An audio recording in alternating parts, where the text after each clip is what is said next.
Welcome to అమ్మ master menu. మనం ఈరోజు తయారు చేసుకునే రెసిపీ పేరు వచ్చేసి గుత్తి వంకాయ కూర. కొన్ని చోట్ల దీన్ని నూనె వంకాయ అని కూడా అంటారు. ఎలా తయారు చేసుకోవాలో చూద్దాం. ఇవి అందుకు కావాల్సిన పదార్థాలు. ఇప్పుడు నేను 6 కేజీల నూనె వంకాయను చేస్తున్నాను. మనం వంకాయలను ఇలా కట్ చేసి నీటిలో వేసుకునే ముందు అందులో కాస్త ఉప్పును యాడ్ చేసుకోవాలి. ఎందుకంటే వంకాయలు నల్లబడకుండా ఉండడానికి. మనం వంకాయని కట్ చేసుకునేటప్పుడు వంకాయ పై భాగాన కొద్దిగా కట్ చేసుకోవాలండి. ఎందుకంటే అది ఎండిపోయినట్టు ఉంటుంది కాబట్టి అది ఉడకదు. ఇలా వంకాయని 4 సైడ్స్ కట్ చేసుకునేటప్పుడు మనం పూర్తిగా కట్ చేయం కాబట్టి పుచ్చు ఉండొచ్చండి. మనం జాగ్రత్తగా కట్ చేసుకోవాలి. ఇలా 4 సైడ్స్ కట్ చేసుకోవడం వలన వంకాయలకు మసాలా బాగా పడుతుంది, చాలా టేస్టీగా ఉంటుంది. నేను బయట మసాలా వాడకుండా ఇంట్లోనే కొత్తిమీర మసాలాను తయారు చేసుకున్నానండి. మనం ముందుగానే కొత్తిమీర మసాలాను తయారు చేసుకోవాలండి. అందుకు గాను మనం ఒక కట్ట కొత్తిమీర, 50 గ్రాముల అల్లం, పెద్ద సైజ్ అంతా వెల్లుల్లి, చెక్క, యాలకులు, లవంగా వేసి కాస్త ఉప్పు వేసి మిక్సీ పట్టేసుకోవాలి. గుత్తి వంకాయ కూర చాలా టేస్టీగా రావాలంటే మనం పల్లీల పొడిని యాడ్ చేసుకోవాలండి. పల్లీల పొడి ఎలా చేసుకోవాలంటే మనం ముందుగానే పల్లీలను బాగా వేయించుకొని మిక్సీ పట్టేసుకోవాలి. ఇందులో తెల్ల నువ్వుల పొడిని కూడా యాడ్ చేసుకోవాలండి. తెల్ల నువ్వులను మనం వేయించుకోవడం వల్ల పచ్చివాసన రాకుండా చాలా టేస్ట్గా ఉంటుంది. ఇప్పుడు మనం ఏమేమి వేయాలో చూసాం కదండి. ఇప్పుడు ఎలా తయారు చేయాలో చూద్దాం. ఇందులో కొబ్బరి పొడిని యాడ్ చేసుకోవాలండి, ఎందుకంటే గ్రేవీ కోసం. నేను 5 కేజీల నూనె వంకాయను చేస్తున్నాను కాబట్టి నేను కొద్దిగా 5 కేజీల కంటే కొద్దిగా పెద్దగా ఉన్న పాత్రను పెట్టుకున్నానండి. ఎందుకంటే కలపడానికి ఈజీగా ఉంటుంది. నేను ఇందులో 750 ml అంత ఆయిల్ని వేసుకుంటున్నానండి. ఆయిల్ వేడెక్కాక చిన్న కట్టంతా మెంతాకుని వేసుకోవాలండి. మెంతికూర బాగా వేగిన తర్వాత చిన్నగా కట్ చేసి పెట్టుకున్న ఉల్లిపాయ ముక్కలను అందులో వేసుకోవాలండి.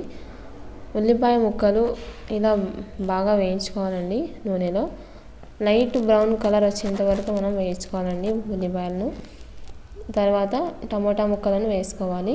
ఇప్పుడు నేను 5 కేజీల వంకాయ చేస్తున్నాను కాబట్టి 2 కేజీల టమోటా ముక్కలను వేసుకున్నానండి, ఎందుకంటే గ్రేవీ రావడం కోసం. కాసేపు అయ్యాక ఇందులో మనం కాస్త ఉప్పును యాడ్ చేసుకోవాలండి. తర్వాత సరిపడా పసుపును యాడ్ చేసుకోవాలి. ముందుగానే పసుపు, ఉప్పును యాడ్ చేసుకోవడం వలన టమోటా ముక్కలు తొందరగా మెత్తబడతాయండి. ఈ చిట్కా చాలామందికి తెలియదండి. మీరు కూడా తప్పకుండా ఈ చిట్కాను ట్రై చేయండి. 5 నిమిషాల తర్వాత మనం ముందుగానే తయారు చేసి పెట్టుకున్న కొత్తిమీర మసాలాను వేసుకోవాలండి.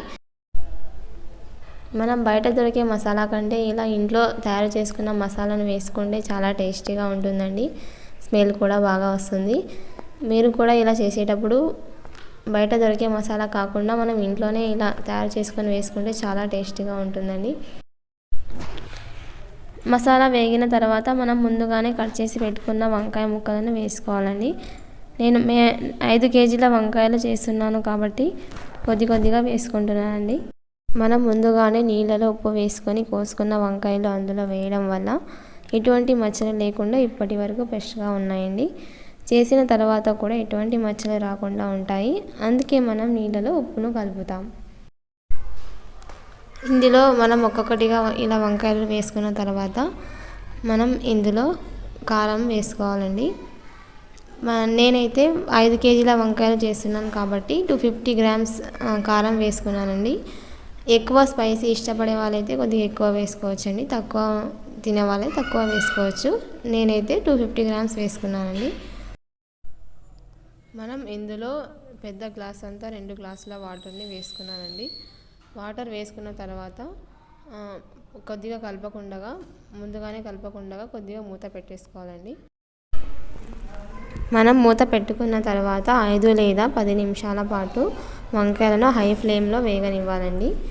తర్వాత మనం వీటిని కలుపుకోవచ్చు. మనం వంకాయలు కలిపేటప్పుడు కొంచెం జాగ్రత్తగా కలుపుకోవాలి. మనం ఇతర కూరలను కలిపినట్టుగా కలుపుకోకూడదండి. ఇలా నిదానంగా సైడ్ నుంచి నేను చూపిస్తున్నట్టుగా కలుపుకోవాలి. ఇలా చేయడం వల్ల వంకాయలు పగిలిపోకుండా ఉంటాయి. ఇప్పుడు మనం మూత పెట్టుకొని, నేను ఇలా ప్లేట్ ఎందుకు పెడుతున్నానంటే మంట డైరెక్ట్గా పాత్రకు తగిలి తొందరగా మెత్తబడతాయి. అలా కాకుండా ప్లేట్ ఉండడం వల్ల నిదానంగా మెత్తబడటంతో పాటు రెసిపీ హెల్తీగా ఉంటుంది. ఇప్పుడు మనం ఇందులో డ్రై కోకోనట్ పౌడర్ని వేసుకోవాలండి. నేను ఇందులో 150 గ్రామ్స్ సరిపడంత కొబ్బరి పొడిని వేసుకొని 10 నిమిషాల పాటు పచ్చి వాసన పోయే వరకు మూత పెట్టుకోవాలి.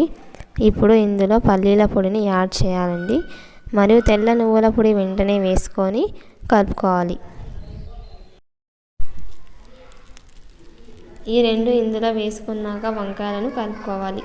మెత్తబడిన వంకాయలు కాబట్టి నిదానంగా కలుపుకోవాలండి, లేకపోతే వంకాయలు పగిలిపోతాయి.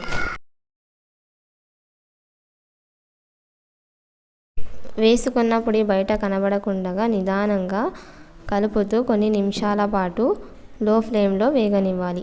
ఇది ఆంధ్ర గుత్తి వంకాయ కూర. మీరు తప్పకుండా మీ ఇంట్లో ట్రై చేయండి. ఎంతో రుచికరమైన గుత్తి వంకాయ కూర రెడీ. ఈ వీడియో ఎలా అనిపించిందో కింద కమెంట్లో తెలియజేయండి.